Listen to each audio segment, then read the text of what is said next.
Masechet Eruvin, traité Eruvin, Daf Mem Tet, feuille numéro 49. Nous sommes à la deuxième ligne. Tania Kevaté de Rav Yehuda Aliba de Shmuel. Il y a une braïta qui suit l'explication de Rav Yehuda au nom de Shmuel concernant la discussion entre Rabbi Shimon et les sages dans notre Mishnah. Amar Rabbi Shimon, lama adavar domé. Rabbi Shimon dit à quoi ressemble le cas de notre Mishnah. Le Shalosh Chatzirot a Petuchot Zulezu, Petuchot Tirshut Arabim, à trois cours qui communiquent l'une avec l'autre et qui sont l'une à côté de l'autre et qui communiquent également chacune avec le domaine public. Si les deux qui sont sur les deux côtés ont fait le hérouv avec celle du milieu, Zoumevia Mitor Beta Veochelet, Zoumevia Mitor Beta Veochelet, celle qui est d'un côté a le droit d'apporter les vivres de sa maison et pour manger dans la cour du milieu, et celle qui est de l'autre côté également peut amener les vivres de ses maisons pour manger dans la cour du milieu. Zumecha zeret motarah le torbeta, puis elle peut ramener le reste dans la maison qui se trouve dans la cour de ce côté, et celle de la cour de l'autre côté peut aussi rapporter les affaires dans la maison qui se trouve de l'autre côté. Mais on voit bien que d'après Rabbi Shimon, les gens qui se trouvent dans la cour du milieu, eux n'ont pas le droit d'apporter leurs affaires, dans les cours qui sont sur les côtés. Donc ça suit bien l'avis de Shmuel. Aval hachamim omrim, mais les sages disent, les trois cours ne peuvent pas porter aucune d'entre elles vers la cour d'à côté. Vaza Shmuel le tamé, et Shmuel suit son opinion. Dama Shmuel, car Shmuel a dit, une cour qui se trouve entre deux ruelles. Irva im shnehem, si elle a fait le hérouv avec chacune des deux ruelles, Asura im shnehem, elle ne pourra pas porter vers aucune des ruelles, puisque ça c'est l'avis de Shmuel selon Rabbi Shimon, que lorsque on a fait un hérouv avec deux domaines différents et ces domaines eux-mêmes n'ont pas fait le hérouv entre eux, donc on est écartelé entre les deux et donc on ne pourra pas porter ni vers l'un ni vers l'autre. Lo irva im shnehem, si elle n'a fait le hérouv avec aucune des ruelles, oseret ashnehem, le fait qu'elle n'ait pas fait hérouv avec elle fait qu'il manque une cour qui n'a pas fait hérouv dans ses ruelles, et donc on ne pourra pas porter dans aucune de ses ruelles. Si elle avait l'habitude de communiquer avec une des ruelles, mais elle n'avait pas l'habitude de communiquer avec l'autre. Celle avec qui elle avait l'habitude de communiquer, eh bien, ne pourra pas porter dans cette ruelle-là, on ne pourra pas parce que il manque une cour qui n'a pas fait le hérouv avec. Mais celle avec qui elle n'avait pas l'habitude de communiquer, moutard, ceux de cette ruelle-là pourront porter, puisque cette cour-là n'est pas considérée comme faisant partie de cette ruelle, puisqu'elle ne communique pas en général avec eux.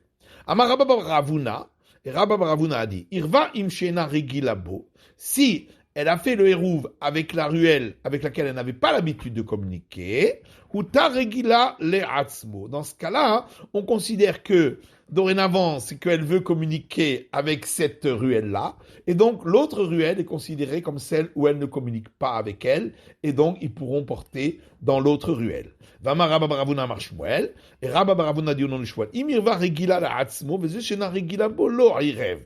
Si la cour avec laquelle si la ruelle avec laquelle cette cour avait l'habitude de communiquer, eux ils ont fait le hérouv entre eux, mais pas avec cette cour. Et la cour avec laquelle avait la ruelle qui n'avait pas l'habitude de communiquer avec cette cour-là, eux n'ont pas fait de hérouv du tout. Veyatzmo le irva, et elle non plus n'a pas fait le hérouv, donc cette cour-là. On fait en sorte que de dire qu'ils doivent dire qu'ils sont plus rattachés avec celle avec laquelle ils n'ont pas l'habitude de communiquer. Ceci afin d'autoriser au moins les gens de l'autre ruelle de pouvoir porter. Dans ce cas-là, on force à faire une démarche pour ne pas être comme les gens de Sodome qui, eux, ne faisaient aucune démarche bénéfique, même lorsque ce n'était pas néfaste pour eux. Amar Rabbi Damar Shmuel, Rabbi dit au nom de Shmuel, Amakpid al-Hérouvo, celui qui fait attention que les autres ne mangent pas la part qu'il a amenée pour le hérouv, en hérouvo hérouv. Dans ce cas-là, le hérouv n'est pas valable. Machemo hérouv, puisque son nom, c'est bien hérouv shemo. C'est ça son nom. Hérouv veut dire mélange. Donc il faut qu'ils soient tous mélangés ensemble et donc qu'il les laisse manger également de son pain. Rabbi Chanan Amar, hérouvo hérouv. Rabbi Chanan dit non, Ça s'appelle quand même mélanger puisqu'ils se sont tous associés. Et donc le hérouv est valable. La Shenikra Manche Vardina. Seulement, cette personne-là est considérée comme les gens de Vardina qui ne laissaient pas les autres profiter de leurs biens. Amar Ravuda Amar Shmuel. Ravuda dit au nom de Shmuel, celui qui partage le hérouv en plusieurs parties et nos hérouv. Dans ce cas-là, le hérouv n'est pas valable. Keman Kebet Shamaï. La Gemara dit, ça va que d'après l'école de Shamaï, des Tania, puisqu'il y a une braïta qui dit, Ramisha Shegavu Aterouvan, 5 habitants dans la même cour, qui ont donc apporté chacun leur part de hérouv, et on a posé les parts dans 2 récipients. Bet Shamaï Omrim Enze hérouv. D'après l'école de Shamaï, c'est pas considéré comme un hérouv. Ou Bet Hillel Omrim Areze hérouv. Par contre, d'après l'école de Hillel, c'est lui considéré comme un bon hérouv. Et la Gemara répond, Filou Tema Bet Hillel. Non, on peut très bien dire que l'avis ici qui a été rapporté va également comme l'école de Hillel. Quand est-ce que l'école de Hillel a dit que c'est valable comme hérouv? C'est dans le cas où on a rempli un récipient, il était rempli jusqu'en haut, et donc on a été obligé de remplir le reste dans un autre récipient. Mais dans le cas où il a décidé de séparer en 2 le hérouv, dans ce cas-là, effectivement, ça ne s'appelle pas un hérouv, c'est pas un mélange, puisque ça a été séparé. Maintenant, qu'est-ce que j'ai besoin de 2 enseignements ici, au nom de Shmuel, qui reviennent au même? La Gemara dit, j'ai besoin des 2. Si on m'avait enseigné seulement le cas où la personne ne veut pas qu'on mange son pain, j'aurais dit, attends, Mishum de Kapil, étant donné qu'il ne veut pas, donc il ne fait pas partie du hérouv, donc il n'y a pas d'hérouv. Avala Chaimalo. Mais dans le cas où on a coupé le hérouv en 2, tout le monde veut faire partie du hérouv, donc le hérouv serait valable. Et si on m'avait enseigné que le deuxième enseignement dans le cas où on a partagé en 2, Mishum de Palgimi Flag. Parce qu'étant donné que le hérouv a été partagé, donc c'est plus un hérouv, puisque le mot hérouv veut dire mélange. Avalatam. Mais dans l'autre cas où on a mélangé tous les hérouv ensemble, même si un ne désire pas que les autres en mangent, et malo, j'aurais pu croire que malgré tout le hérouv est valable. C'est pourquoi j'ai besoin des 2 enseignements. Amale Rabbi Abba le Rav Yuda, Bevei Ma'atzarta de Berav Zakai. Rabbi Abba a dit à Rav Yuda, à la porte du pressoir de la maison de Rav Zakai. Mi Amar Shmuel Acholek et Hérouv et no hérouv. Est-ce que vraiment Shmuel a dit que celui qui partage le hérouv en 2, c'est pas considéré comme un hérouv? Va Amar Shmuel. Pourtant Shmuel a dit Bait Shemanechim bo hérouv. La maison dans laquelle on dépose le hérouv pour l'ensemble des habitants de la cour, et notre territoire d'apat. Les gens de cette maison-là, eux, n'ont pas besoin d'apporter du pain pour le hérouv. Maïtama. Et pourquoi donc? La Mishum de Amar. De Kevon Emanar Besala, Keman Emanar Achadami. C'est bien parce qu'on dit que, étant donné que forcément dans cette maison, il y a bien du pain qui est posé dans un autre panier, c'est comme s'il était posé avec eux. Donc on voit bien que même si le hérouv est partagé, c'est valable. Donc ici aussi, quand on a partagé le hérouv en 2, à partir du moment où les 2 parties se trouvent dans un panier qui se trouve dans la même maison, donc c'est valable. Amar, il a répondu, Attends, ma pat. Il a dit non. Dans le cas où c'est la personne de la maison où on a apporté le hérouv, eh bien, l'habitant de cette maison, même s'il n'a pas de pain du tout lui-même, on vient nous apprendre que le hérouv est quand même valable. Maïtama, pourquoi des couleurs à Parce que, par le fait qu'ils apportent tous le hérouv dans cette maison, c'est comme si tous habitaient dans la même maison. Et donc, dans ce cas-là, on considère que, même si l'habitant de la maison, lui, n'a pas porté le hérouv, mais ils font tous partie de sa maison. Donc, c'est considéré comme une seule habitation, tous ensemble, et donc, il y a une seule propriété, donc, le hérouv est valable. Amar Shmuel, hérouv mishum kinyan. Shmuel dit, en réalité, quand on dépose le hérouv, c'est comme si on avait acquis une part dans la maison où on a déposé le hérouv, et donc tous ont acquis une part dans cette maison, et donc ça fait qu'il y a un seul habitant dans cette maison qui est devenu la maison principale, et donc c'est comme si tous étaient associés, et donc on pourra porter. Alors tu vas poser une question, mais si ça s'appelle une acquisition, le hérouv, pourquoi on ne pourrait pas acquérir avec une pièce d'argent? Pourquoi il faut apporter du pain? Parce que souvent, on n'a pas d'argent veille de Shabbat, parce qu'on a déjà tout dépensé pour le Shabbat. C'est pourquoi nos Chachamim ont institué de faire sur du pain. Oui, mais au moins, si on avait apporté de l'argent, ça devrait être valable. La Gemara dit donc, Zera, on a interdit, et on a dit que c'est pas valable. De peur que les gens vont dire que l'essentiel, c'est de faire le hérouv sur de l'argent. Et un beau jour, quelqu'un n'aura pas d'argent. Et donc, il ne fera pas le hérouv avec du pain. Les calculer. Et en fin de compte, on finira par ne plus faire de hérouv. C'est pourquoi on a institué qu'on peut faire le hérouv que sur du pain. Rabamar hérouv mishum dira. Rabba dit non. Le hérouv, quand les gens s'associent pour le hérouv, ça veut dire c'est comme s'ils habitaient tous dans cet endroit-là par le fait qu'ils ont apporté leur repas à cet endroit. Maï Benayou, quelle est la différence entre l'explication de Shmuel et celle de Rabat. Ika Benayou, la différence, Kéli, si on a apporté un ustensile pour le héros. Si c'est pour, d'après celui qui dit que c'est une acquisition, ah ben c'est valable, on peut acquérir avec un ustensile. Mais un repas, ce n'est pas. Ou par contre, chez Prouta. Ou bien, si ce qu'on a apporté comme aliment faisait moins que la valeur d'une prouta. Donc, comme acquisition, c'est pas valable, mais si ça constitue deux repas, c'est valable comme repas. Mais katan, ou bien si c'est un mineur qui a apporté le hérouv. Donc, si on dit que c'est une acquisition, le mineur peut pas acquérir, donc c'est pas valable. Si on dit que c'est simplement apporter un repas, ben, le mineur aussi peut apporter un repas. Amaré Abaye le Rava. Abaye a dit à Rava, il dit Kashia. Pour toi, j'ai une question, Veli Shmuel Kashia. Et j'ai aussi une question pour Shmuel. Atania, pourtant il y a une braïta qui dit Hamisha Shegavu et Terouvan, si 5 personnes ont apporté leur hérouv, que Shen Molichim et Terouvan et Makom Acher, donc ils ont apporté le hérouv pour pouvoir s'associer dans cette cour, et puis ensuite ils veulent s'associer également pour pouvoir apporter dans la cour d'à côté, avec laquelle ils ont une communication.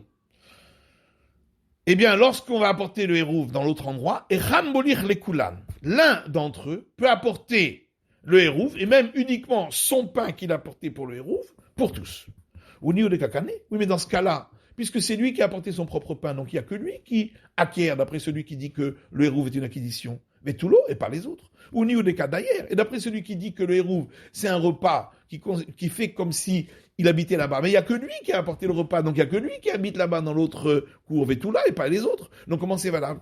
Amale lo, le didi kasha, velo li Shmuel kasha. Il a dit, ni c'est une question pour moi, ni c'est une question pour Shmuel. Shirou de kulhu karavid. Lorsqu'il apporte le hérouv dans l'autre cour, il le fait en tant que délégué de tous les autres, puisqu'ils se sont tous associés ensemble. Rabat dit au nom de Rav Chama Bagouria, au nom de Rav, qu'on suit l'avis de Rabbi Shimon dans notre Mishnah concernant les 3 cours qui étaient d'une à côté de l'autre. Donc, on suivra cet avis qui est le plus coulant. Matiti, une prochaine Mishnah. Mishnah Baderer, celui qui était en voyage, vers Hashralo, et il est bientôt à l'entrée du Shabbat. Vayamakirila no Geder, et il savait que plus loin, il y avait un arbre qu'il connaissait, ou un mur qu'il connaissait, et Vermar Shvitati Tartav. Il a dit, je fais mon Shabbat là-bas, pour pouvoir ainsi se déplacer jusque là-bas, si c'est à moins de 2000 coudées, et de là-bas continuer encore 2000 coudées. Lo Amarkloum, c'est pas valable. On verra pourquoi. Shvitati Be'ikaro. Et s'il a dit, mon Shabbat, ce sera là-bas, à l'endroit où se trouve le tronc de l'arbre, le bas du tronc de l'arbre. Mais Alem comme Raglav Alikaro. Dans ce cas-là, il aura le droit d'aller depuis là où il se trouve jusqu'à le bas du tronc de l'arbre, Alpaïmama, donc jusqu'à 2000 coudées, ou Meikaro va Albeto, Alpaïmama, et continuer 2000 coudées depuis le bas du tronc de l'arbre jusqu'à ce qu'il arrive chez lui à la maison. Nimsa Me'alem Meshechachechar, Arbat Alafimama, ainsi il pourra marcher 4000 coudées. Imenomakir, si il ne connaît pas un arbre ou un mur à cet endroit-là pour pouvoir dire qu'il fait là-bas le Shabbat. Ou bien il ne savait pas que la règle l'autorise à faire ceci. Vermar Shvitati Bimkomi. Et il a donc dit, je fais Shabbat là où je suis maintenant. À ce moment-là, de l'endroit où il aura le droit de se déplacer à 2000 coudées de chaque côté, sur chacun des 4 côtés, aux 4 points cardinaux, à Goulot, ce qui fera un cercle autour de lui d'un rayon de 2000 coudées. Divrei Rabbi Hanina ben Antignos, ça c'est l'avis de Rabbi Hanina ben Antignos. Vachachamim omrim, les sages eux disent Meru Baot. Non, il a autour de lui un carré qui fait donc des côtés de 4000 coudées, et donc un carré qui est orienté sur les 4 points cardinaux, et donc ce qui lui permet que tabla meroubaat, comme si c'était un tableau carré, que déchet niskar les aviotes, ainsi il pourra aller plus loin au niveau des coins du carré, qui sont les coins nord-est, sud-est, nord-ouest et sud-ouest. Et c'est bien dans ce cas-là qu'on a dit que celui qui est pauvre n'a pas de pain, peut à ce moment-là, là où il se trouve, considérer que c'est là où il fait son Shabbat. Amar Meir, Anou et là Hani. Et Rabbi Meir dit, oui, mais ça c'est valable pour nous que pour le pauvre qui n'a pas de pain. Rabbi Daomer, Echad Hani ve'Echad Rabbi dit, c'est valable pour le pauvre ou pour le riche, même celui qui a du pain. Lo Amrou Marvin, mais pas t'es là à quel, parce que quand on a permis de poser un pain à cet endroit, c'est simplement pour être plus coulant, pour faciliter. Aller achir à celui qui est riche, chez l'Oyetse Beragla, pour qu'il n'ait pas besoin de sortir et d'aller à cet endroit pour y fixer son Shabbat. Mais ça n'empêche pas qu'il puisse également, s'il le veut, aller à cet endroit et fixer son Shabbat d'après Rabbi Yehuda. Qu'est-ce que ça veut dire dans le premier cas où on a dit que quand il a dit je ferai mon Shabbat à l'endroit de l'arbre ou du mur, c'est comme s'il n'avait rien dit. D'après Rav, c'est comme s'il n'a rien dit du tout. Il ne peut même pas marcher de là où il est jusqu'à en dessous de l'arbre, dans le cas où ce serait, puisque en fin de compte, il n'a pas du tout fixé son Shabbat. Parce que quand il a dit à l'endroit de l'arbre, à partir du moment où il n'a pas fixé à quel endroit, est-ce que c'est sous telle branche, à l'endroit du tronc, il n'a pas dit, il n'a pas bien défini. Donc, il n'a pas défini son Shabbat du tout, ni à cet endroit-là, ni à l'endroit où il est. Donc, il ne peut pas se déplacer du tout plus de 4 coudées. Ou Shmuel Amar, lo amakloum le veto. Shmuel dit non, en vérité, il a effectivement mis son endroit là-bas, sous l'arbre, mais on ne sait pas exactement où. Et donc, il ne peut pas se déplacer de l'arbre jusqu'à sa maison, parce que l'arbre, à certains endroits, se trouve à plus de 2000 coudées de sa maison, et on ne sait pas exactement à quel endroit il fait son Shabbat. Par contre, de là où il est, il pourra aller jusqu'au-dessous de l'arbre, qui fait donc moins de 2000 coudées. Par contre, au niveau de là où il est en dessous de l'arbre, il est tiraillé. On ne sait pas de quel côté il est, comme celui qui conduit d'un côté l'âne et de l'autre côté le chameau. Et donc il est tiraillé par les animaux qui vont chacun de l'autre côté. Et quand il veut compter les 2000 coudées du nord, on lui dit non, peut-être c'est du sud, et à ce moment-là, il ne peut pas aller jusqu'à chez lui. Ou bien s'il veut compter les 2000 coudées du sud, ou c'est à moins de 2000 coudées de chez lui, on lui dira, ben non, peut-être que c'est du nord, et donc en fin de compte, il ne pourra pas aller de là jusqu'à chez lui. C'est la fin de l'étude de la feuille numéro 49 du DAF même tête.